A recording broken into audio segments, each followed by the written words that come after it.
Welcome back to the Convo Couch, everyone. Pasta Jardula here. And I'm Fiorella. And Jonny Sue is spinning on the ones and twos. Fam, see, I do you a solid. I don't go over the top.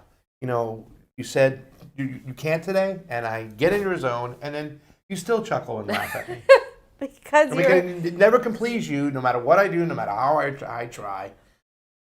No, people don't know what happens before the show, okay? So just let me say that. And what happens before the show? You're more annoying, and then you tone it down, and then it's like.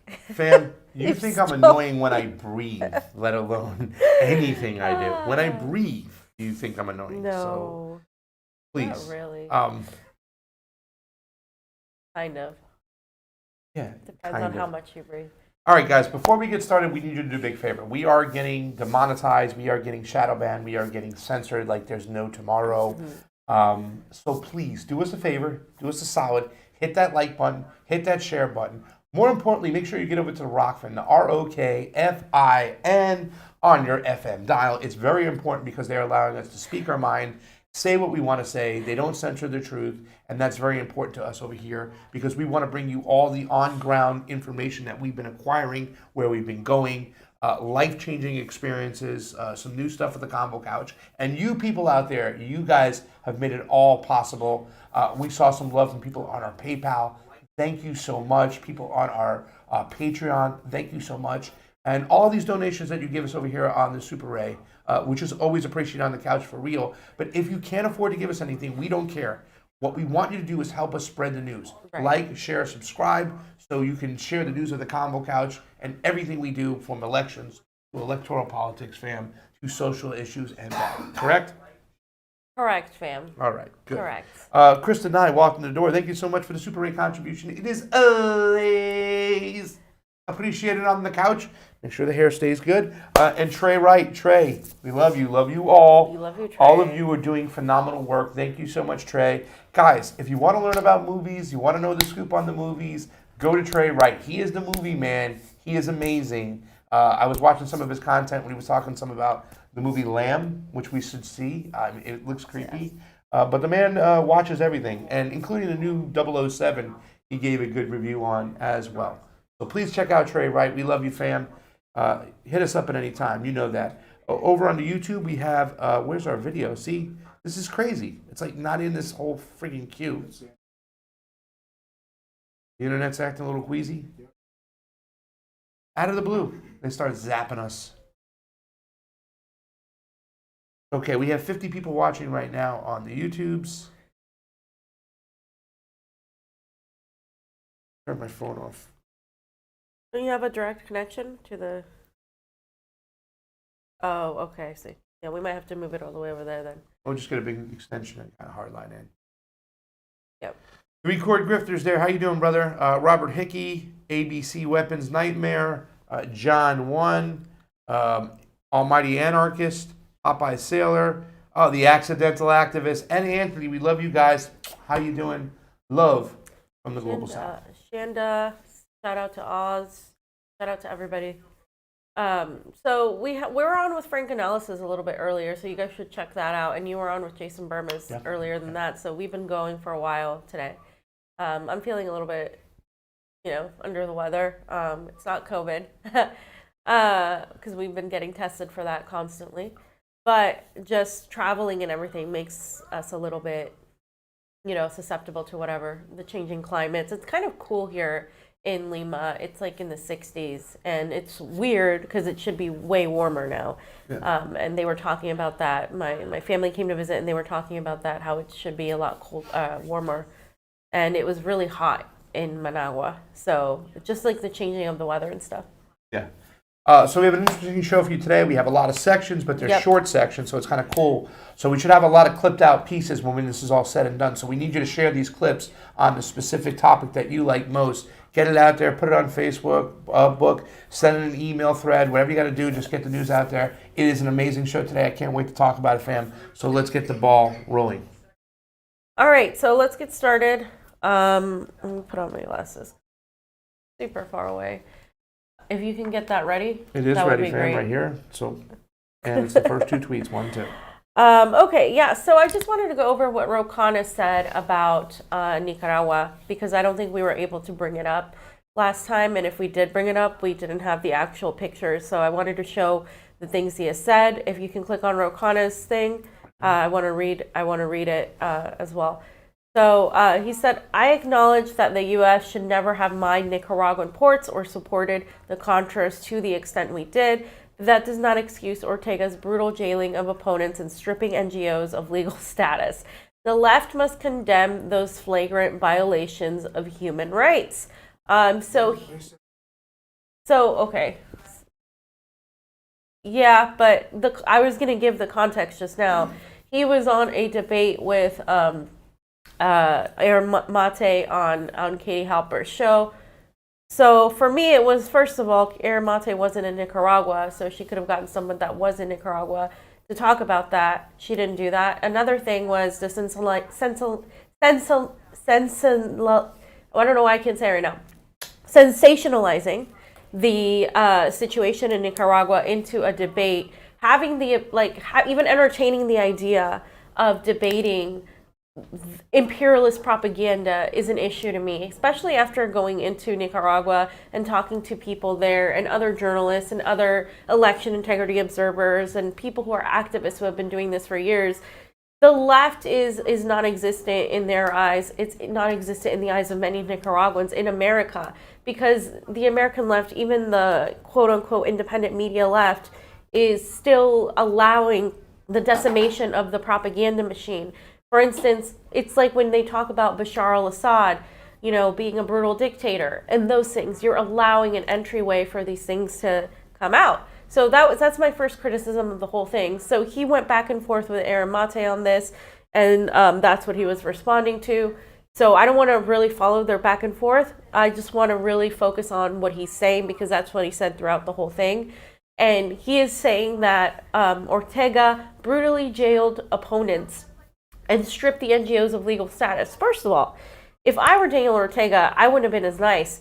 The reason he jailed those people who were not opponents, they were would-be candidates, they weren't real candidates, they never filed to actually be on the ballot. All of the candidates that filed to be on the ballot were on the actual ballot, and we have pictures of that we could pull up and show you, that we posted all over Twitter, of the people who are actual candidates that are on the ballot. Yep. The second part is that the reason these people who were not candidates were jailed is because they violated part of the amnesty that Daniel Ortega gave after the 2018 failed attempted coup, where he said that he would give amnesty to the coup plotters and the opposition, but they must never try this again. And those people not only tried it again, they were receiving funds from the NED, and they refused to show these funds where they were coming from. If we did receive funds from North Korea, from China, from any of our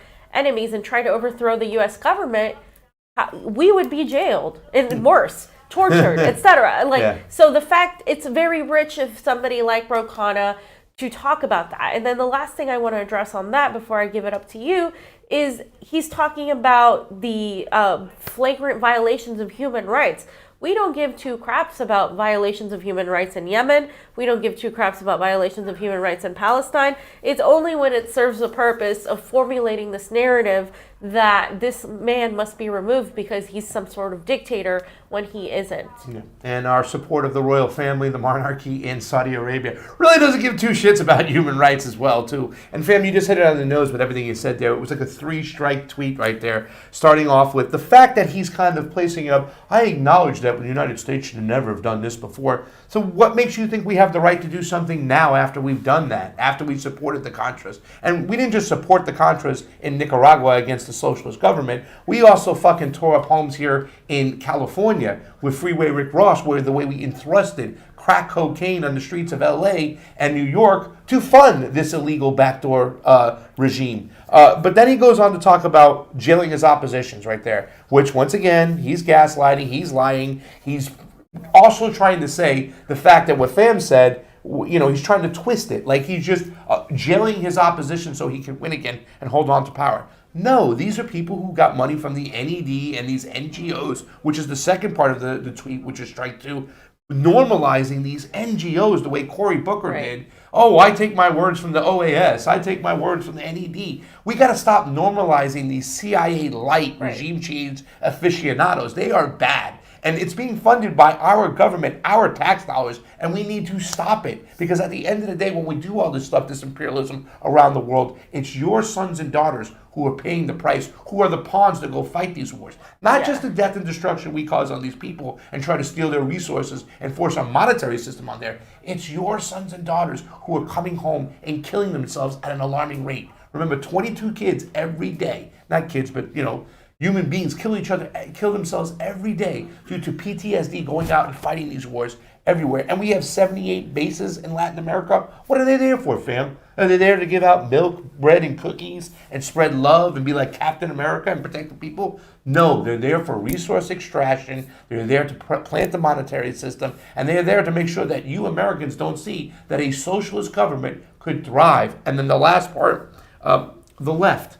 What does he mean? Why is he just talking to the left? Can you give me a little insight to why he just said the left must condemn it? Why didn't he say Americans must condemn it? Right. Is there something like tribal going on here that I'm missing or something? But is he just talking to the left? But is that how polarized our politics have become in the United States, that we're no longer Americans, we're just left versus right? He knows his audience. He knows that the progressive contingent, that is the pseudo-progressive, the boutique leftists, he knows that those people are going to eat this up, because that's what happened. Coming from Nicaragua, I would see a lot of the shit libs that, we call it the boutique left, the synthetic left. They were the ones regurgitating this type of propaganda, saying, yeah, sanctions aren't great, but Daniel Ortega is jailing his opposition. And that was the main thing that the State Department and the agencies used and weaponized against Ortega. And that's one of the things I'm going to be talking about in an article I'm releasing, because that's exactly one of the key points they used to discredit him and allow for sanctions to be a thing in this case. And again, let's not forget that the 2018 failed coup backed by the United States against Daniel Ortega was an actual bloody coup, and where many people died. And Ortega, despite the dismay of many of his supporters, the Sandinista supporters who were ready to go out and fight, he gave amnesty. And so now when you look at how they're demanding that Ortega is a brutal dictator because he's not allowing the US and their NEDs and the NGOs to come in, imagine what they called a coup here on January 6th, which was a bullshit clown show where they literally tried to say that a bunch of Trump supporters were attempting to overthrow the government, even though we found out, as we said, that it was a gigantic FBI-filled psyop. And they try to compare that to 9/11, and they try to say that was an insurrection. No, that wasn't an insurrection. In 2018, though, what the United States backed, that was an actual insurrection. So why would these people why would Ortega and the Sandinistas and the government of Nicaragua not protect itself against regime change? It just doesn't make any sense. So his argument is dead, and he is not a progressive. He's a representative of the American left. It's not existent, it's imperialist in nature, and it's there to stop any sort of revolutionary movement. Yeah, that left that we call the synthetic left, the boutique left, Johnny calls them the emotional left, Steve calls them the skinny jean left, but they are just, they're gone. They have lost the plot, fam. He also says, I do not believe the U.S. should have funded the Contras at all and supported the Boland Amendment that cut all funds.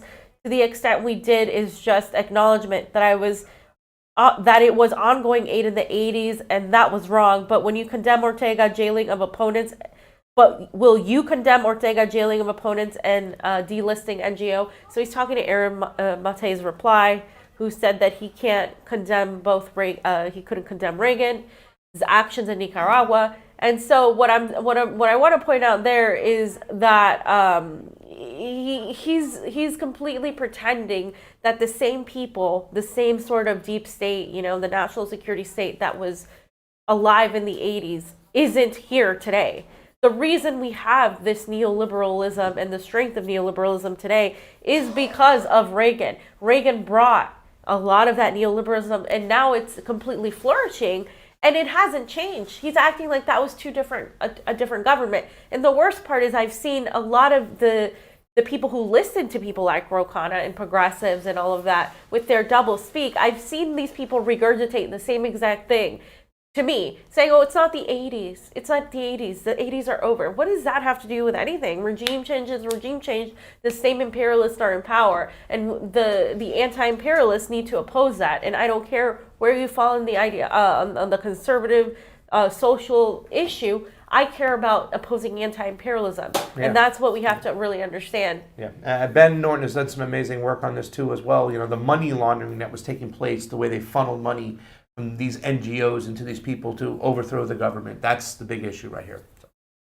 And then Pasta, you had this tweet that I wanted to put up. I believe that's the next thing, because you said, if the U.S. elections mirrored what we witnessed in Nicaragua, 95% of the Congress would be gone and replaced by grassroots populist civil servants who would represent the people and not corporations. But until we fix our elections, we will continue to be slaves to the predator class.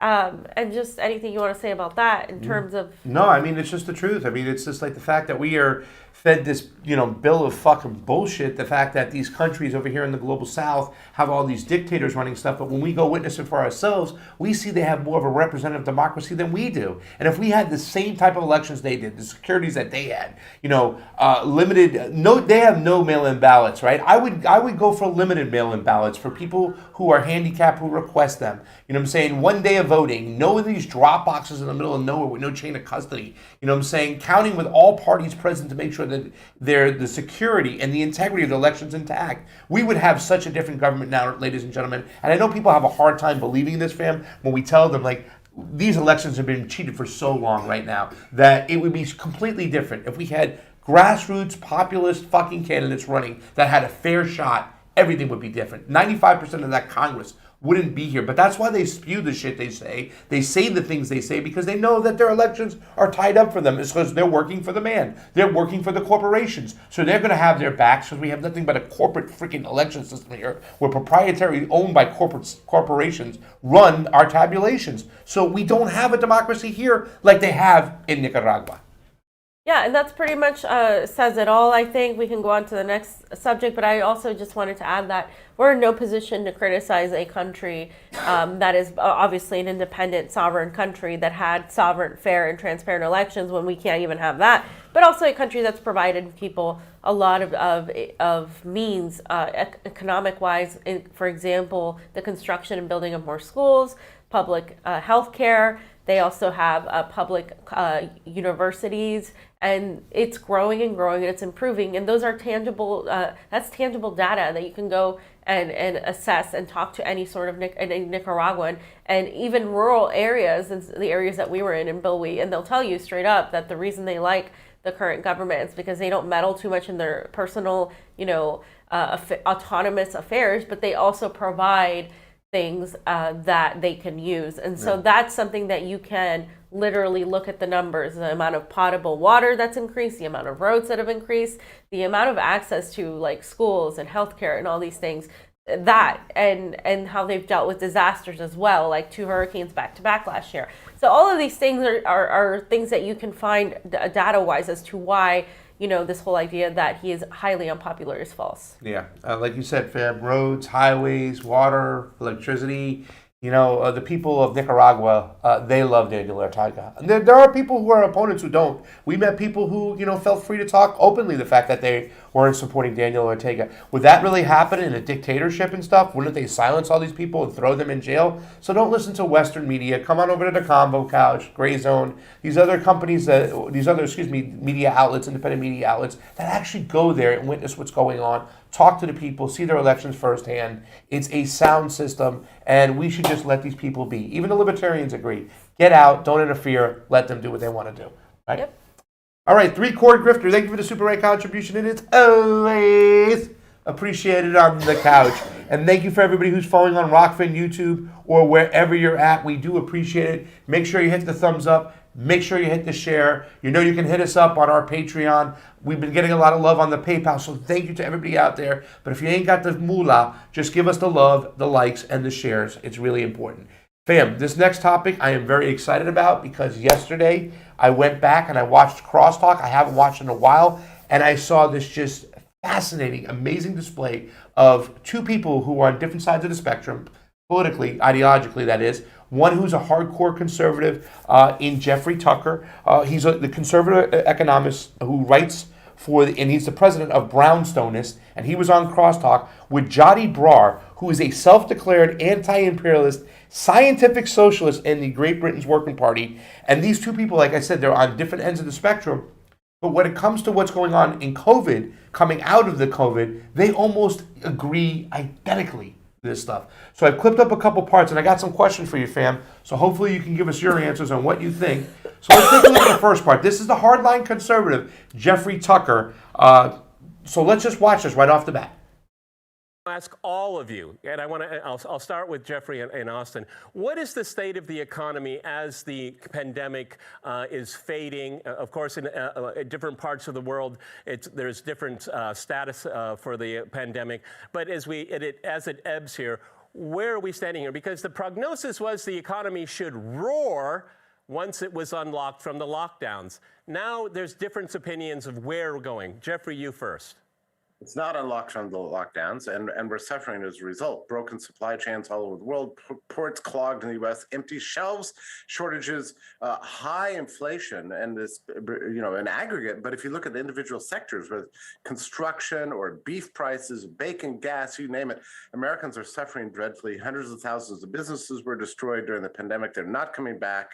And now you've got this vaccine mandates that are being imposed through a regulatory judicial, like a fiat, and you've got the Biden administration ignoring judges that are condemning them. So I'm telling you, in my lifetime, I've never seen such sadness and chaos and brokenness across the board. Joe. Fam, the question I have for you, is it a good reason to talk to conservatives who we might not agree with, especially when it comes to immigration and gay marriage? The left in America likes to paint them as racist, but here's a conservative, a hardline conservative saying, I've never seen so much suffering across the board. The fact that they're ignoring judges, the fact that our supply chains are cut, the fact that poor people are getting even more poor. Why is this a good example of why we should talk to conservatives who think differently than us? Well, I mean, if you don't talk to people who think differently than you, they're never gonna hear your ideas, and you're never gonna be able to convince anybody. So that's just right off the bat. You don't have to talk to them in order to, become something you're not, but you talk to them to expose them to your train of thought, and then in turn, it happens vice versa. So I think what the American left looks at when they talk about, a leftist, their idea of a leftist is somebody that is socially liberal. On social issues, that is there on transgender issues, LGBTQ issues, that tends to be, extremely atheist or, not religious at all. And that is, that is focused on things like abortion and all of these things. While I agree, I am on your side in terms of those things too, that is not my priority. My priority is economics. And that is reflected in Latin America. One of our friends was talking about that somebody came up and was trying to push the LGBTQ issue, and my friend who was offended by that is actually gay, and so why do these Westerners, these Americans, think they can come into a country in the global South and dictate how they should run their country? That is in itself a form of I think a white supremacy kind of mentality but these are the people that virtue signal most against white supremacy. But when they go to another country, they try to finger wag and point how they should run their affairs. The people in Nicaragua are, a lot of them, the vast majority of them, are religious, so they tend to be more conservative. They're definitely not there on the LGBTQ issues. They're not even there on the marijuana issue. Yeah. And so does that make them then not socialists? Does that make them Nazis? Does their election process that requires so much verification and identification make them right-wingers? No, because economics-wise, they're there for the workers and the working class. But the people in America and the American left have no idea what to do with the nuance and the gray areas of what that means at all whatsoever. Yeah, they're economically socialist, they're socially conservative. That's the way they are. So to push that there, is there a limit or a line, what I would like to call from the Trailer Park Boys, Mr. Leahy, the shit line. You don't cross the shit line. Is there a shit line of people we shouldn't talk to? For instance, would it be okay to talk to David Duke? Would it be okay to talk to Alex Jones? Or is there a point where we say, oh, we can talk to everybody? Because you know me, I'll talk to everybody. But, I mean, that could sometimes be really kind of like polarizing, especially to people on the left who are saying, well, how far can we take it? Why do we have to talk to open racists? And they move the goalpost so far and say, like, oh, Tucker's are just full-blown Nazi racist. You shouldn't talk to Tucker. But if I had the opportunity to go on Tucker and talk to elections, I'll talk to him. I might disagree with him on certain things, but I think it's good to talk to people. Is there a shit line that we shouldn't cross? I think that's personal, and I don't think white people should be telling people of color who do that who they should and shouldn't talk to. If those people, it happened to me several times. Like, we would go to the Trump supporting rally, we would talk to some of these Trump supporters. And some of these people may have racist viewpoints, anti-immigrant viewpoints. If I decide, if Niko decides, if any person decides, if Jonny decides to go talk to them, that's their prerogative. I don't think it should be a rule. Who dictates that rule? These people want to dictate rules. They want to be gatekeepers of who you shouldn't talk to. I think that's up for the person's preference. I also think you have to be smart about it. If you're going to talk to somebody with that type of viewpoint, you oppose that viewpoint. If that's where you're coming from, you oppose it. Yeah. You don't just change your ideology to placate to them, which is sometimes what I do see happen. What I like to see is a debate of ideas, and that often doesn't happen because people are chastised to not do it. But then what are we achieving at that point? It seems like the system is designed to keep us in separate corners and not have discourse, and that's the biggest problem. When we stop speaking to each other, and then we start fighting each other, and that's where it gets bad. Fam, I knew you would be fire at this stuff. This is a great episode. Jody Brar, B-R-A-R, I believe it is. She is this socialist from Great Britain. Listen to what she has to say, and let's kind of piggyback on that. Your turn. Go ahead in Bristol. So I think it's really important to notice that right at the beginning of the pandemic, when the lockdowns were brought in, there was actually a financial crash, a financial crisis, a crisis in the system that was covered over by the lockdown. And when we had a big bailout, it wasn't a COVID bailout, it was another big business bailout like we saw in 2008, but it was covered over because, of course, the anger that would have arisen on the streets if people had realized we're bailing out big business again because there's another financial crisis would have been really extreme. And that crisis has not been recovered from. It's fundamentally caused by the fact that the mass of the working class have not the money to put demand into the economy. They can't buy the goods that they themselves have been producing. And that hasn't changed. We've come out of the pandemic, and the pandemic really exposed the huge inequalities in the system, led to a huge amount of anger amongst people as they saw how unequally they were hit by the pandemic, how unequally their healthcare, how unequal the effects of the disease on people, and how unequal the distribution of work and who gets paid and who doesn't. But what's really noticeable now is inflation is going up, people's wages are not keeping tabs with that, and we have more pain to come. But fam, we give a lot of crap to patriots, right? The patriots, the Trumpers, about their constant praising of Donald Trump's. I mean, this guy signed the CARES Act, right? Which helped the big businesses again, helped the corporations, and left the little guys stranded. It almost mimicked what happened in 2008 with Obama, when he started giving out money and bailouts to the banks, leaving the little guy stranded. We talk about it all the time. He bailed out Wall Street, and he left Main Street there to hang on, stuff like that. But leftists, they still fall for these Ponzi schemes. They are all in the infrastructure bill, which when we looked at it, we had Shadow Ban Refugee on. It talked about it's a big give out to all these oil companies. I mean, what is the problem over here with this? Is this just ignorance, or is this an ingrained team sports mentality that's planted within the people? I mean, when it comes to the progressive left, they should know better. And I always say this, the Bernie left contingent should know better.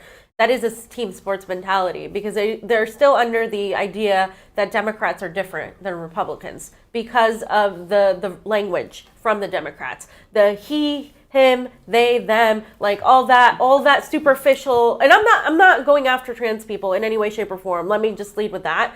I'm going after the virtue signaling that happens from on the liberal left, which, like, again, like Steve said it, they were liberals in training wheels, and they're full on, the training wheels are off, and they become the next generation of liberals. And so you see the complete focus from the Democratic Party to make these young people, these Gen Z, fall for the same type of propaganda. That's why the squad's there. That's why you have, bread tube people like Vaush and the TYT, because they're geared towards the younger people to trick them into thinking that they're somehow leftist, left is best, but they're regurgitating the same CIA narratives and the propaganda. And that is what people in other countries, once again, don't get. They don't understand why America has this very black and white, left and right idea of how things should be. In other countries, there are multiple parties with multiple differences. You could have a conservative, anti-abortion party that is extremely pro-worker, and that doesn't exist in America, and it doesn't exist by design. Yeah. And when we come in and we create a generation of people who constantly have to be victims and hyper focus on social issues without the backing of economics, what you do is you create the perfect stew of new liberals that are never going to actually oppose the status quo, oppose the establishment, or have any attempt to overturn it. Just look at what they're saying about the General Strike Summit, but they're just going to virtue signal and finger wag and do absolutely nothing. And as all you need to do to keep them in line is keep dangling carrots in front of them, like the reconciliation bill, and then keep the cycle of, oh, Biden sucks, let's oppose the Democrats, and then at the end of the day they end up voting for the two-party system. So what we really need to do in America is start listening to the way the left in the global South has operated, and what that means to be left in the global South, what it means to be, workers uniting. You're not going to agree with everybody, and that's what the left in America needs to learn, I think. Fam, I knew you'd be fire at this when I was drawing this up yesterday. I'm like, the fam is going to have a field day and get some great information out there. And when we do talk about economics, it's not just about dollars and cents. It's about resources, it's about education. Yeah. It's about a better standard of living. And the funny thing is, if you want to improve LGBT community issues, you have to increase economics. So the more people have a good standard of living and they can educate themselves, the more they'll be open to it. When people are poor and they are oppressed and they are lacking resources, they cling to God and they cling to religion and stuff that's more, strict in the way they should act or behave and stuff like that. So that's why we say open the doors up economically. That's what true leftists are. Being anti-imperialist, pro-economic leftist, pro-worker, and therefore you'll improve all those situations that you want to improve. You can't just go in there and tell people to think differently. You have to let it happen naturally, and that is improved through economics. Fam, this is so fascinating too as well. I just want you to hear Peter's response, because this is the reason why Crosstalk is my favorite show, because it gets people on different sides of the political spectrum, get them in a room and let them sort things out. Check this out. This is Peter's response to what was going on. It's just 3:53 to 4:05. Okay, well, I think it's so far very interesting, this program, that Jeffrey and Jyoti are probably as diametrically opposed ideologically as possible, and I saw Jeffrey nodding his head the entire time. This is interesting. This is why we're doing the program. All right, Tony, your turn. What is the state of the economy? Go ahead. I mean, that's why they do the show, fam. I'm glad that he got happy and whatnot, and I get happy too when you see people on different sides of the spectrum agreeing on certain stuff, because it is not left versus right. We're not facing that now. After the technocratic boom, it's up versus down. Right. And we need to get our shit together, fam. Right. And that the people, listen, don't pay attention to the people telling you that you're a red-brown alliance, that you're this, you're that. Like, those people are irrelevant, especially, like, literally being in Latin America, those people are a joke. Like, we laugh at them. Like, they are a joke. They don't hold any sort of relevancy at all outside of their little click on Twitter and their little click on BreadTube. Literally, these people like Hassan Piker, Twitch, all these people, they're irrelevant. They're not influencing politics. They're supposed to. Their job is to get young people to believe their bullshit. The best thing we can do is ignore them when they come for attention and they come to distract you from actual organizing, from actual, opposition. Oppose them by talking about the truth. Oppose them by really, really focusing on the things we should focus on, right? Yeah. Because all they're there to do is to shit on actual people trying to really enact change. Yeah. That's their role. Your role is to really oppose it via learning about anti-imperialism, teaching people about it. I mean, Caleb had one of his friends. It was funny when we were at Ben's house. One of his friends was, not there on part of CPI, was not there on the LGBTQ issues, and talking to a gay member, and they were both criticizing the Western leftist attempt to finger wag at Nicaraguans, and they agreed on that. Like it's crazy to me how those conversations can be had, but. It requires people like us, people that were there in Nicaragua, people who are open to talking to anybody and are open to learning from how other people do things, listening to how other people are doing things, instead of simply trying to pontificate and tell them how to do things. Yeah. And again, like he said, if you want advancement in those issues, it's got to come from the person. If you want somebody to stop being a drug addict and alcoholic, you can't do it for them. No matter how hard you try, they have to do it themselves. And it is this way that we all grow together. We cannot lead with social issues. We have to lead with economic issues, because that's where you're going to get most people who are hurting right now, especially like in impoverished countries that are being sanctioned. Their priorities are not the same as yours. Yeah. Economics, education, resources. That's the way we get through this. And the only thing I have to add to what you're saying right now is, personally, I'm done too as well. We need to call these assholes out. That's it. I'm done playing the nice guy and trying to talk to them and stuff like that. Yeah. These people who are furthering the divide in America and suppressing discourse, I'm calling these assholes out. Fam, let's get to this next part over here because this is kind of interesting. This is Jeffrey Tucker again. And pay attention to this point over here as well, and we'll talk about this as well. This is some intriguing stuff right here. Okay, let's go back to Jeffrey and Austin. Another one of my pet peeves in all of this here is that the same people that created the mess of 2008 mismanaged the lockdowns, bailed out big business, again, monopolies, as Jyoti's pointed out, and now they have a bumper sticker to say, give us another shot to do it. I mean, why in the world would anyone believe him? And I think fewer and few people actually do, okay? We're ruled by incompetent, greedy people with a very a lot of short-sightedness. The horizon is right at their nose. The rest of us have to live differently. Go ahead, Jeffrey. The ruling class definitely overplayed their hand during the lockdowns, exposing to the world, what's really going on. The New York Times every day would say, if there's a lot of cases in your neighborhood, you need to stay home and have your food delivered. Now, that's a very interesting statement. They didn't say, there's a lot of cases in your neighborhood, go deliver food, right? So, right? Because the paper is designed for a particular class interest. That's it. The people who don't have to engage in the physical world, don't have to actually work with their hands, don't encounter the physical world at all. They just want to live in their Zoom life. And they wanted to reconstruct the whole world operation of the global economy for their own benefit. And that is so incredibly obvious right now. And the loss of trust, and I'm very concerned about this. I don't think this is anything I want to celebrate.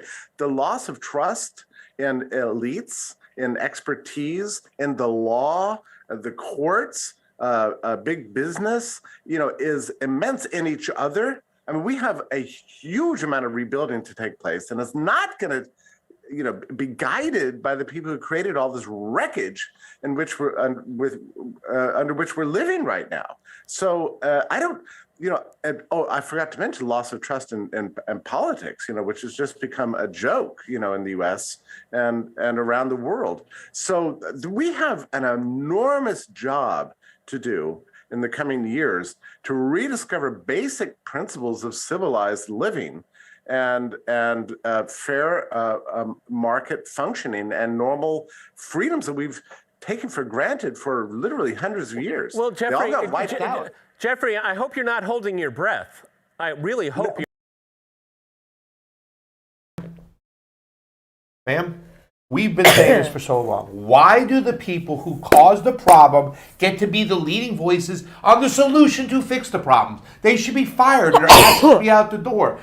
Some people believe they deserve much worse treatment than what I'm saying over there. And you've been saying this for so long, fam. Those people on YouTube, on Twitter, on social media who are mad at people who just, who are against the vaccine mandates or other things, they're mad at the wrong people. They're mad at the wrong people. Why is that? Well, but there's money involved in that too. Like there's a some of the people at the top, right? But there's all these other minions who obviously don't get paid a dime that are mad at people who think differently than them. Well, yeah, I mean, but that's also by the need to belong and have this club mentality. I mean, like I said, give them bread and circuses. This country is the most heavily propagandized country. This country is extremely just hyper. It lives and breathes out of hyper partisanship and off the culture war. People don't know how to be outside of that.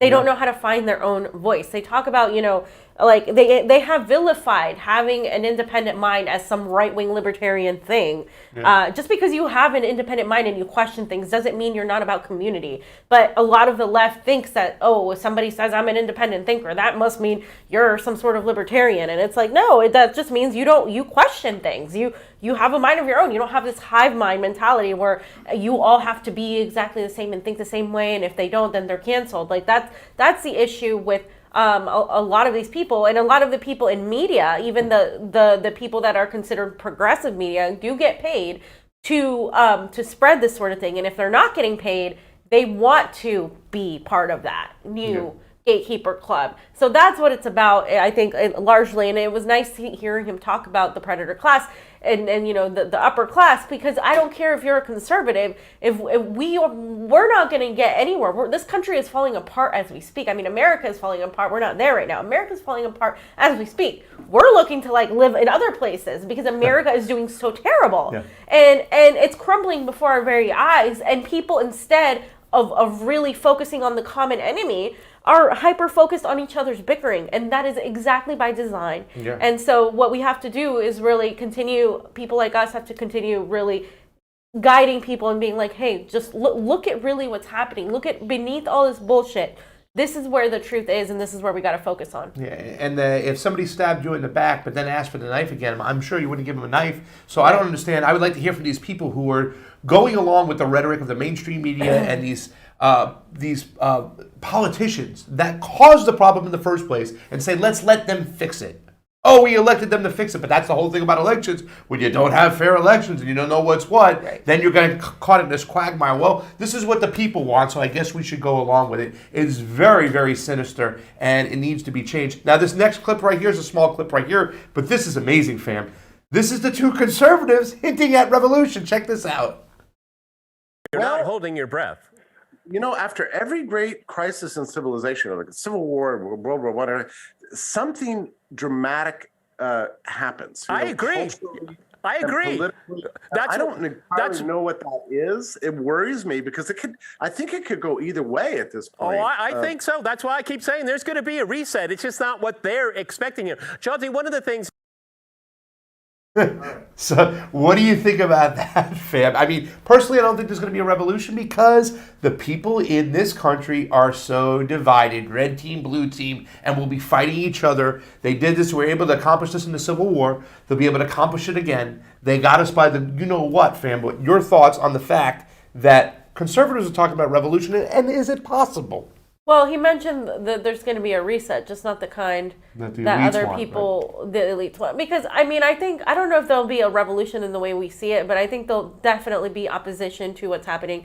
There is opposition to the mandates right now. There is opposition to the sort of this type of sort of recolonization of so many lands, and there's an anti-imperialist movement that is the actual tiny left that is in America. It's almost non-existent, right? But there's us, people like us, that are going to other countries and trying to really protect these countries from the empire. You can't vote out fascism. You can't stop it in the way electorally. But what you can do is understand how a democracy should be, and organize and have direct actions, which is what people are trying to do and what they must continue to do in spite of the detractors that are constantly, mocking them or finding little things here and there to do that. The CIA, there was this article by the Washingtonian that I read recently. The CIA is hyper-focused on recruiting young people into their offices, and they're okay with them having large social media presence. In fact, they encourage some of them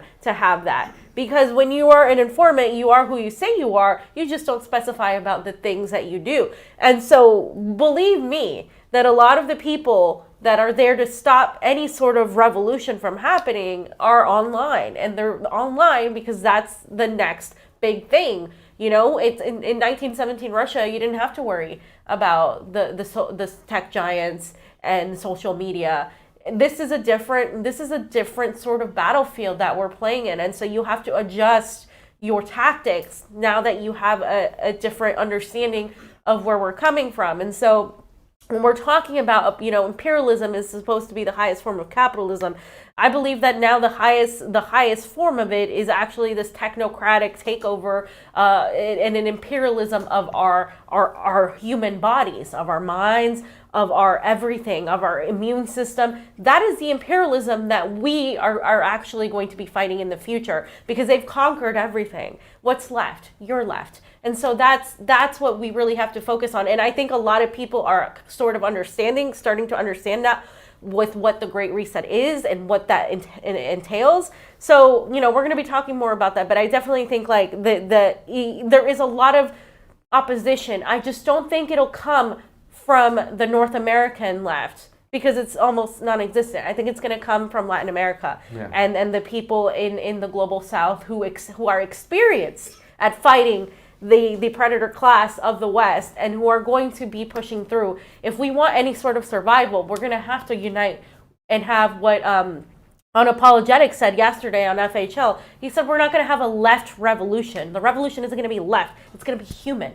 And that's what we have to really push. Fam has no faith in the skinny jean left. Let's take a look at what Jody Barr has to say here to finish up this segment, because this is also fascinating. She says, we need to get organized, fam. And that's a part of what you did yesterday. And we'll talk about that with Fred Hampton Leftists, what they did with their General Strike Summit. Check out Jody here.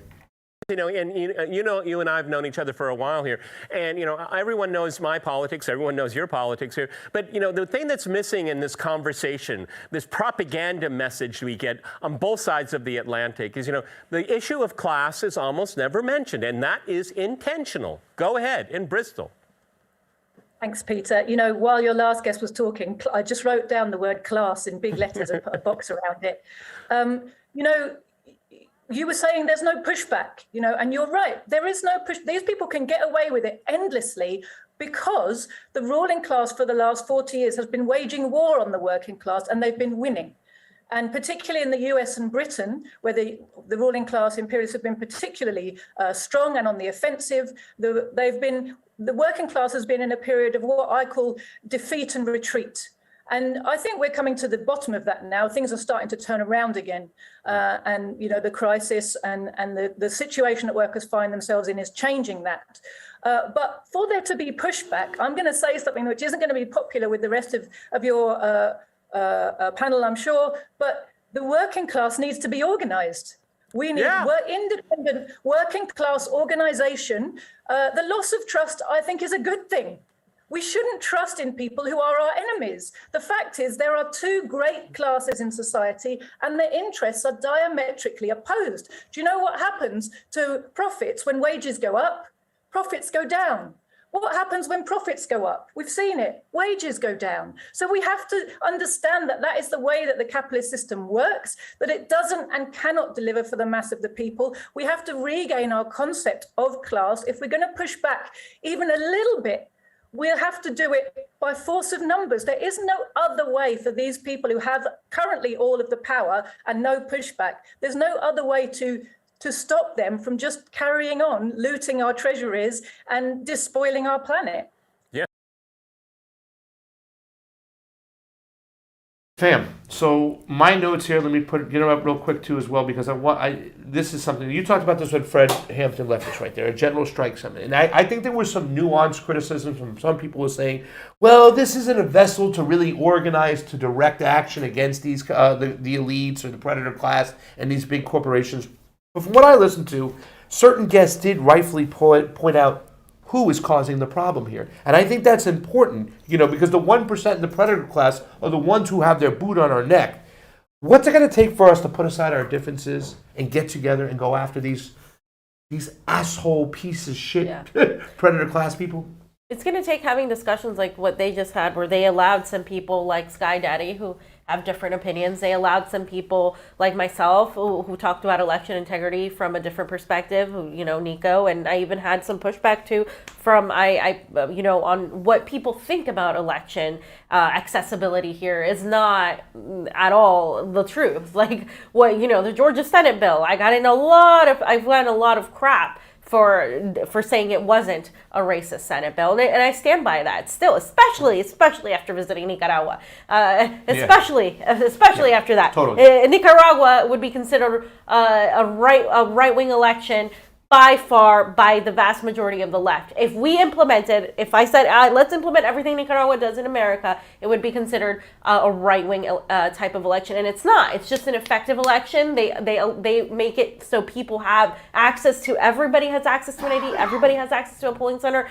The process is quick, and so it's introducing these ideas that it's not as black and white as Republicans, are the only ones that rig elections. It's not as this Democrat-Republican thing. That introducing this idea of that, and really, what she said about organizing. Yes, that's all you can do, because there are two classes, and it's the predator class and it's us. And they are opposed to everything we do. And that's what you have to go by. You don't go by, well, are they pro-LGBTQ rights? Because Obama is pro-LGBTQ rights. You have some of the richest people in the world being pro-LGBTQ. Kamala Harris is a cop, but she's a woman of color. So who does she represent? What class does she represent? She's a corporate politician.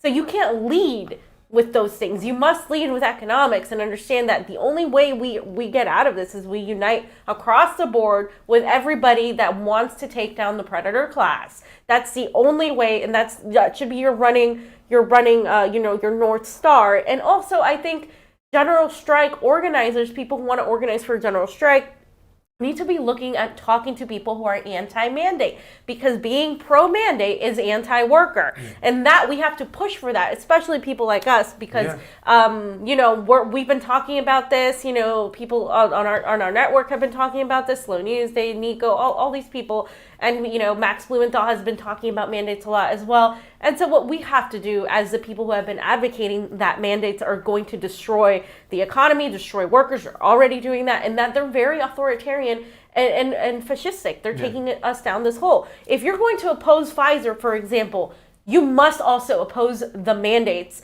that are being pushed by Big Pharma, because they want profits, they want money, but they want control. Because if you become dependent on these boop boops, then you're making money for them, and that's what this is about. It doesn't stop or end with pharmaceuticals just because it fits your political narrative. Yeah. So that's what we have to really do. And they're still saying, despite all the new information that comes out, people are still saying the same rhetoric they were saying in the beginning of this whole situation, that it's what you do depends on my safety. It does not. You know what I'm saying? These things are not safe. According to the underreported, I don't want to talk about that anyways, but it does disproportionately affect minorities and people of color when it comes to these mandates. Even Jeffrey Tucker, the hardcore conservative, said that in his statement. So yes, that's something to think about. Let me pull up really quick. That's the end of that section, fam.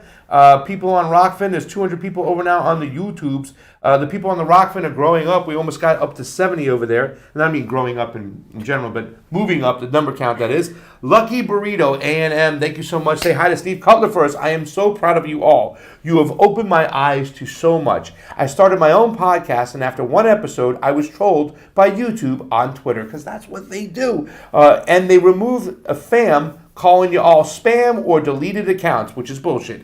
Think it's the company I keep? You better believe it is. I tried to throw off the algorithm with cute Leo videos. Aw, Leo. I need to get on Rokfin too. Love you all. Well, listen, just keep doing it on YouTube as much as you can. And when you get the attention of the creators at Rokfin, there's a good chance they'll bring you over. But they want to make sure that you're consistent in doing what you're doing. But yes, I understand why you would want to do that and why you want to get away from YouTube. So keep doing the good work. I look forward to hearing Steve Cutler play some guitar too as well. It's really soothing and relaxing hearing Steve play. It's amazing, and I will definitely check out your YouTube channel now, your show. Thank you so much, Lucky Burrito. Thank you, Steve Cutler. We love you over here. You are definitely fam. No More Donation says, when I phone bank canvassed for Bernie in 2016, I had good substantive policy convos with conservatives, because if you do get down to the nitty gritty, you can come to some conclusions and come to some agreements on certain issues. I didn't win over all of them, but I found common ground. Fast forward to now, some people who still support Bernie and makes excuses for him, even though he doesn't support us, now simply call it Red-Brown Alliance. What the fuck? By the way, that was a great crosstalk episode I viewed the other day. I tweeted it up and I said, you got to watch this over here. I mean, I think the show is amazing by the way it does get on different people. MSNBC or CNN used to have one, like Crossfire, and it was with Tucker and George Bagala, and it wasn't even half as good as what Crosstalk is. Ram, thank you so much for the Super Ray contribution. It's not that people disagree with me. It's how people disagree that matters. Unfortunately, some people equate platitudes and bromide simplicity with a background of comparison to the boogeyman Republican in waiting. That's what they do, fam. They make that person the boogeyman. That's why I asked that question. Should there be a shit line on who you talk about? Because the leftist demonizes people on the right, makes them out to be Hitler, the boogeyman, and then if you talk to them, you in fact are being like Hitler and the boogeyman. People equate rhetoric with actual decency and moral political center, and they want others to go along with their concise and partisan rationales and excuses and lies faithfully. Yeah, it is team sports, fam. If you don't go along with everything we say, you're out. You're done. You're a Nazi. Yeah. You're a jerk off. Aram, thank you much for the Super Great contribution. Convo Couch rocks. You rock too. Margaret, appreciate you guys so much. Can't say enough. We really have bad actors in our backyard like Southeast LA, Downey, California. We need to check them at a local level. You're telling us. Lucky Burrito A&M, thank you so much. My daughter Sky was born in the middle of the swine flu in 2003. I did not get the shot then. There were restrictions in the hospital. 2 people in the room with masks and gowns on. I did not freak out then. She came home on Xmas Eve, Christmas Eve, and was with the fam the next day. I breastfed, and my daughter has never gotten sick with the flu. Our bodies have natural ways to fight off viruses. And then Dave Carlton, peace and thanks. Peace and thanks to you, Dave Carlton. Thank you for these Super Ray contributions. They are always appreciated on the couch, fam. The next part, breaking opposition groups trying to destabilize Bolivia's economy. What's up with that, fam? Yeah, so there have been, like about a month ago, there was these opposition groups that were once again trying to rise up to get rid of Luis Arce, who is the president of Bolivia. And there has been this sort of movement that is, of course, once again, U.S. push that is attempting to incite a sort of revolution against the Bolivia's government. But, of course, it's not that strong, but we should be keeping our eyes on it. So I wanted to talk a little bit about this, but there's a little video there. But I'm just going to read the little bit of the article. So there's a sector that has been opposed to this law. It's not really controversial. Really what it does is it makes people pay their fair share of taxes. But there was this massive march through La Paz this past Wednesday, where there was also a pro-government counter-rally from the people from the Movement for Socialism, the MAS, that was there to counteract this. And all this does is destabilize Bolivia's economy. And this is a rally against the national strategy to fight the legitimization of illicit profits and the financing of terrorism law. And it was called by the National Committee for the Defense of Democracy. It was scheduled to begin in Plaza de San Francisco, one of the main areas in the historic center of La Paz in Bolivia. But organizers decided last minute to change where it was at. And so a lot of these people that were there carried banners and signs that said no to Law 1386, no to the dictatorship. And the thing is, this is a law to stop the 1% from actually having a large hold on the country. They want to basically restructure the finances. This is a law that's been pushed by Evo Morales, people from the MAS, and they just want people to have accountability. And I don't know how long this video is, but we can show the next one instead. It's up there.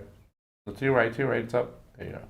And then, so Evo Morales said that these opposition groups are trying to damage Bolivia's economy and the economic growth that has been attained in recent times, in spite of course, the coup that we saw in 2019. And these groups were protesting in Santa Cruz. So let's take a look at what he says.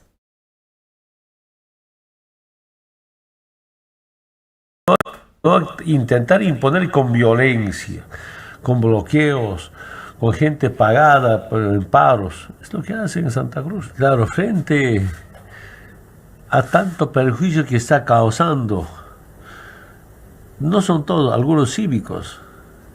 El paro cívico no está en toda Bolivia, más se concentra en Santa Cruz.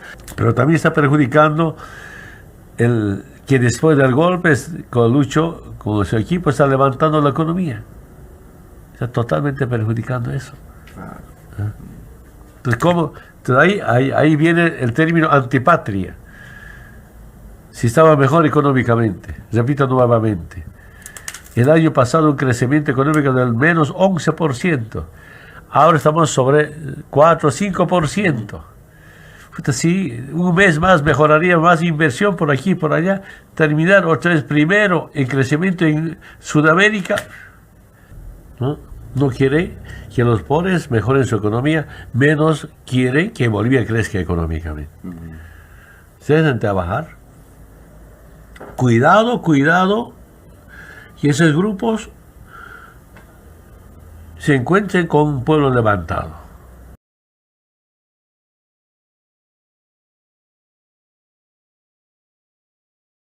So he was warning about how these groups should be looking out for a people that is rising up, because they're not, Bolivia isn't just going to let this happen. But he specifically talked about how the whole idea with this whole tax is to really, this whole plan is to really tax the wealthy and to actually make things more fair. But unfortunately, there's so much pressure right now on Luis Arce because there's a lot of pro-business entities that are there pushing against this and weaponizing it and saying, oh, this is a socialist agenda that's going to take away people's money and people's own land and people's houses. So that's once again the same narrative that they always constantly push. You know what? I pulled this up too as well because it really is a shame what they did to Evo Morales, because when people say, well, why do these people want to hold on to power for so long? It's because the people love them, they trust them, and they're all also right. the true opposition to the imperialists coming in. You don't want to remove yourself from power with the imperialists breathing over your neck, because once they get in there, forget about it, they'll ruin the whole country. Right. But during Evo Morales' tenure, and I want to read this real quick, he reduced the poverty rate by 42%, he reduced extreme poverty by 60%, income per person increased by more than double of the Latin American average, the literacy rate dropped from 13% to 2.4%, unemployment dropped from 9.2 to 4.1, and it was still one of the fastest growing countries as pertaining to GDP. And guess what? Evo was the first indigenous leader of Bolivia. So when they come in and they force these sanctions, it's to starve the people out, to hopefully turn the people of the country against each other. That's how sinister it is. It has nothing to do aimed at the government. It affects the poor people most. And the next thing I wanted to show was the footage of Bolivia. There were residents of Plan 3000, a working class neighborhood in Santa Cruz, denounced strong attacks by these armed groups of the extreme right, the SC Civic Committee, and it's an attempt of a golpe de Estado in Bolivia, so a coup against Lucho times Bolivia, which is Luis Arce of Bolivia, who is the current president. And so, again, they're once again trying to destabilize the country, if you just want to play the video. El punto de choque se ha trasladado colocando puro cardenal. So there's, oh.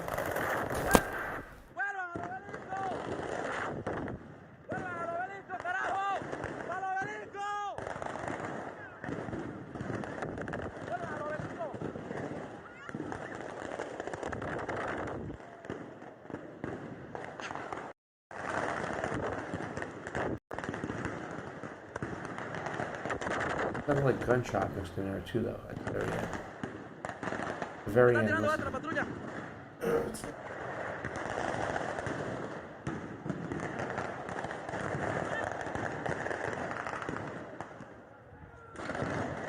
Yeah, I mean, they use fireworks too.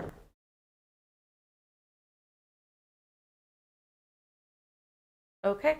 And so, as you can see, there's this attempt right now that's happening. But I wanted to point out how Luis Arce actually sort of folded to that. He gave in. He actually annulled the law that ignited these protests in Bolivia. This is just as of yesterday. He said after 6 days of civic strike, and this is from the Archide website, after 6 days of civic strike in some regions of the country and weeks of pressure from different sectors, President Luis Arce announced this Saturday the repeal of Law 1386 on the national strategy to combat the legitimization of illicit profits and financing of terrorism, which allowed the seizure of goods and properties by the state.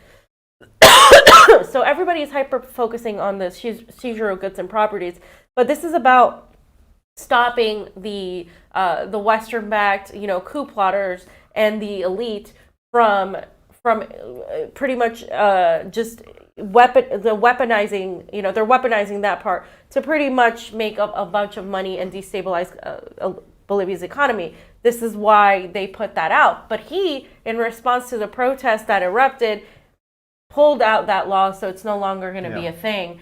He said, listening to the demands of the Bolivian people, we have made the decision to repeal Law 1386 to pave the way so that there is not the slightest pretext to continue mourning the country and harming the economy.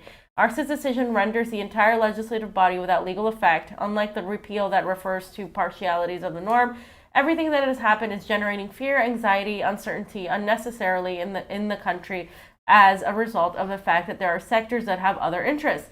What we want now is that we can have peace of mind, that work will resume and continue to build the economy that it needs for all Bolivians as a whole.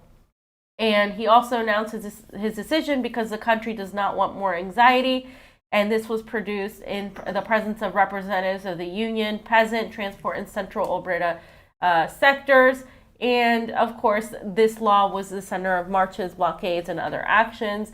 So that's kind of why he did it. I don't know if I agree with him doing that. I understand why he did it. A lot of the times these people have to juggle between being put as being the villains of standing up against sanctions or standing up to the Yankee imperialism versus actually like stopping something that is damaging their country. So I can understand that. But once again, that shows you how powerful the propaganda machine is, how powerful these imperialist business class, upper class interests are. The fact that he's had to pull back from that says a lot, because all it was trying to pretty much make it more fair for the Bolivian people, and they made it out to be like it was some they're taking everybody's property, and use that propaganda to really turn people against this law. Speaking to the point of why a lot of people say, why are these dictators holding on to power for so long? Or why are they continuing the run? Isn't this a good example here? I think that something in the speech where Daniel Ortega was saying, we don't know where Bolivia is on certain things. Didn't he say something to that nature? And doesn't it speak volume to why we need people like Daniel Ortega, Evo Morales, to stay in power for a while? Because they have the cojones to take on the empire, and they don't back down the way Luis Arce did here. Can you speak a little volume to that? Yeah, I mean, I think it's a fine line to walk on. Like Pedro Castillo, he's been walking back on a lot of things that we talked about with Franco earlier. He called Nicaragua's elections illegitimate as well, echoing that same imperialist language. Terrible. And the thing is, they don't have power the way in Peru here, the business interest class holds way too much power. He's pretty much alone. He fired some of the most, revolutionary people in his government, or they were pushed out as well. And so they're walking a fine line between trying to get things done and not. And so I'm not making excuses for it in any way. I'm just saying that's what they do. But I think if people elected you to be a revolutionary leader, you should be a revolutionary leader and have the cojones like, Daniel Ortega has, like Nicolas Maduro has. And a lot of people, though, will blame Nicolas Maduro for what's happening in Venezuela, too, because of that, because of the sanctions, because, they're holding tight. They're holding up. They don't have to do that. They could give in and everything would be better for Venezuela. But it's that thing. It's like that choice you have to make. Are you going to take it and stand up to the imperialism, or are you going to give in? And I think that's something that a lot of leaders struggle with. When I was talking to our friend Sergio, he was like, Luis Arce did not kick out the OAS. He should have, and he didn't. So do we really have Bolivia, is one of the things he says. So he's not Evo Morales, and Evo Morales is no longer in power, and that's something people need to remember. Yeah, and the OAS was the linchpin for justification to go in there and remove Evo Morales. So he should have been gone right away. Fam, let's get to some Super Rays contributions. Ronnie Graham says, it's safe to say that Fiorella is the leader of the left in the U.S. I think so, fam. You ready? No. You want to be the pre-candidate of the United States, fam? Could be the pre-candidate for the United States I'm presidency. the interim president. All right, let's get to the next one over here. Number 4. Yeah. Let me pull some of this stuff up. So when we discuss this, it's going to be on YouTube, this one. So when we discuss this, guys, let's discuss it. Pasta, speaking to you. No ranting against the boop boop. Until later. Oh, I won't. Yeah. I'm in a good place right over here. So. Okay, so sorry guys, I'm like congested as hell. So the U.S. Court of Appeals affirmed a few days ago, right, that the Biden COVID-19 vaccine mandate was entirely unconstitutional. They basically said, and this is from Reuters, that his attempt to have an order for companies with 100 workers or more to require COVID-19 vaccines was rejected. A 3-member panel of the 5th U.S. Circuit Court of Appeals in New Orleans affirmed its ruling despite the Biden administration's position that halting implementation of the vaccine mandate could lead to dozens or even hundreds of deaths. Just fucking ridiculous. The mandate is staggeringly overbroad, the opinion said. And that's what it is. If you're looking at it from a legal standpoint, it's extremely broad. The mandate is a one-size-fits-all sledgehammer that hardly makes any attempt to account for differences in workplaces and workers. The Circuit Court Judge Kurt Engelhardt wrote for the panel, vaccine mandates are deeply controversial in the United States, supporters say. They are a must to put an end to the nearly 2-year coronavirus pandemic, while opponents argue that they violate the U.S. Constitution and curb individual liberty. So that's the argument from the article, but I have some pictures I wanted to show and then I wanted to read directly from the decision. So here it is. It says, we next consider the necessity of the mandate. The mandate is staggeringly overbroad, applying to 2 out of the 3 private sector employees in America in workplaces as diverse as the country itself. The mandate fails to consider what is perhaps the most salient fact of all. The ongoing threat of COVID-19 is more dangerous to some employees than to other employees. All else equal, a 28-year-old trucker spending the bulk of his workday in the solitude of his cab is simply less vulnerable to COVID-19 than a 62-year-old prison janitor. Likewise, a naturally immune unvaccinated worker is presumably at less risk than an unvaccinated worker who has never had the virus. The list goes on. But one constant remains. The mandate fails almost completely to address or even respond to much of this reality and common sense. Thank you. I'm just going to continue on the next one. It lastly bears noting that the mandate raises serious constitutional concerns that either make it more likely that the petitioners will succeed on the merits or at least counsel against adopting OSHA's broad reading of the 655C as a matter of statutory interpretation. First, the mandate likely exceeds the federal government's authority under the Commerce Clause because it regulates non-economic inactivity that falls squarely within the state's police power. A person's choice to remain unvaccinated and forego regular testing is non-economic activity. So in other terms, what you do outside of your work when you're off work is none of the government's business. So this would be, of course, a violation of that. And to mandate that a person receive a vaccine or undergo testing falls squarely within the state's police power. So they're also putting an issue of the states versus the federal government. This is something that in America, when it comes to elections, when it comes to things like this, we have to really look at, because other countries, for instance, Nicaragua, when they hold their elections are the same in the entire country. The only difference is if it's in the autonomous zone, they might have a different office or an extra candidate here or there. Yeah. But in terms of the national politics of the president and so on and so forth, it's essentially, the elections are essentially run the same exact way. In America, the states all have different elections and they run things differently, right? The counties. And so this is something that I think the states versus, the federal government is something that I think will help in terms of the mandate situation. So this is a precedent that will be set now, that this thing was appealed. Yeah. God bless you. Yeah, I'm just going to really quickly piggyback on that when we get to the next section, because it's a fun section coming up next too as well, is that, ladies and gentlemen, there's so much information out there right now. I don't even have to speak my truth. I don't have to speak my truth right now, fam. But you can just go out there, spend a day of research. You say that all the time, right? Yeah, because I'm. No. Even when you're not making fun of them. Well, because I don't want to say that my opinion is the right opinion. You know what I'm saying? I'm just trying to say that it's different in the context when people say, "I just want to speak my truth." That's different than when I say, "Listen, I'm just going to speak my mind, and I should say that," and stuff like that. But there's so much information out there right now. You don't have to listen to the Convo Couch. You can go out and do their research for yourself. But my personal opinion is, if these people who are still speaking the same rhetoric that they were speaking 2 years ago or a year ago when the Boop Boop came out, 86 them.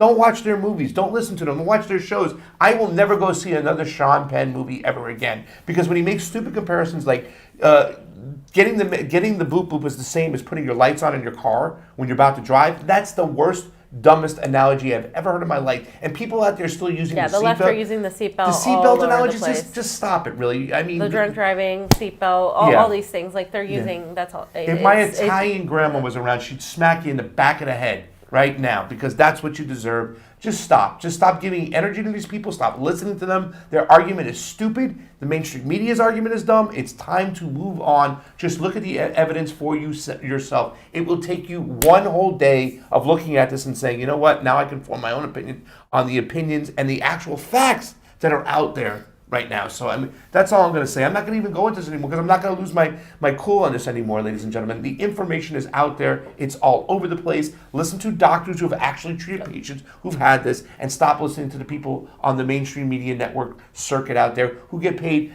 hundreds of thousands of dollars a week, a month. You know what I'm saying? Close to millions of dollars a year, and they're sponsored by who, fam? They're sponsored by the pharmaceutical companies. So, but we're not going to go there right now. Not at all. Okay.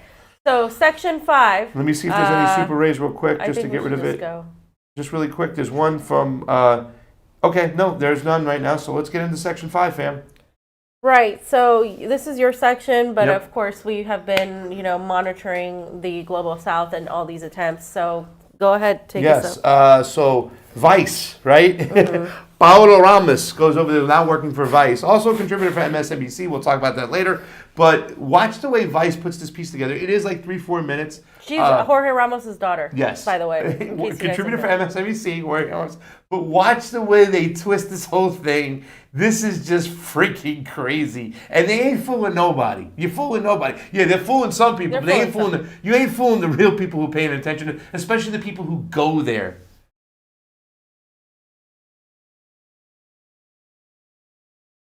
You don't have to, but it's pretty cool. So they go on. They use the spooky music. Yeah. They blur people out, try to talk like, oh, you can't congregate over here, you can't talk here, whatnot. And at the very end, they talk about the protest that is meant for this day. But the whole kind of language. Oh, the Cuban communist government, does it have a grip on the people, or is it losing grip? Is it going to come loose? But fam, we've talked to people who are going to Cuba, who are in Cuba, who've been to Cuba. And it's quite the opposite of what these people here on Vice are telling us. Yeah, I would like to know who the artist is, really, and why she's in prison. Because, just within Nicaragua, when we talked about why these people were jailed, they always skip that, right? They always skip that whole, why they're jailed. Oh, they're not jailed because they're just innocent little lambs. They're jailed because they try to overthrow the government. So the chances are that the people that these, mainstream media propagandists sought out are people that are part of the attempt to overthrow the government. Chances are that that's what it is. Yeah. And Paula Ramos works for MSNBC. Yeah, you can show her Twitter real quick, Jonny, on there. Just want to make sure everybody knows she works for MSNBC. When MSNBC hires somebody who's going to be fair and honest, or they're going to be pro-imperialist, fam. Right, they would never hire somebody that is honest. Yeah, right? not at all. So what do we got to do? We got to look to the people who are on the ground, the people we know, the people who are solid. Let's take a look at what Medea Benjamin has to say from the other day. Medea doing great work. Code Pink, as we know. Here's her tweet. I've been in Cuba all week. People want peace. That's the word we hear all the time. Peace, peace, From peace. Nicaragua as well. From Nicaragua, from Cuba to Venezuela. They are anxious for the country to reopen tomorrow after the horrible pandemic. They want tourists back. They want the economy to improve. They don't want chaos egged on from the outside. Also another tweet over here from our good friend, Dennis Rogatiak. Does some great work. Guys, get over to Dennis's Twitter right now. Listen to his work. He is awesome. 60 years of brutal blockade imposed by the world's largest empire couldn't break the Cubans' revolutionary spirit. It sure as hell won't be broken by a few hundred USAID, who we haven't mentioned enough, another NGO, and CIA-funded gusanos calling for a humanitarian intervention for regime change. So that's what's going on the ground over there too as well. Here's Orleanis. I wanted you to maybe translate the video as well, but this is her tweet here. And this is really cool because people like this are now following me for some of the work we've done in Nicaragua, which is really awesome.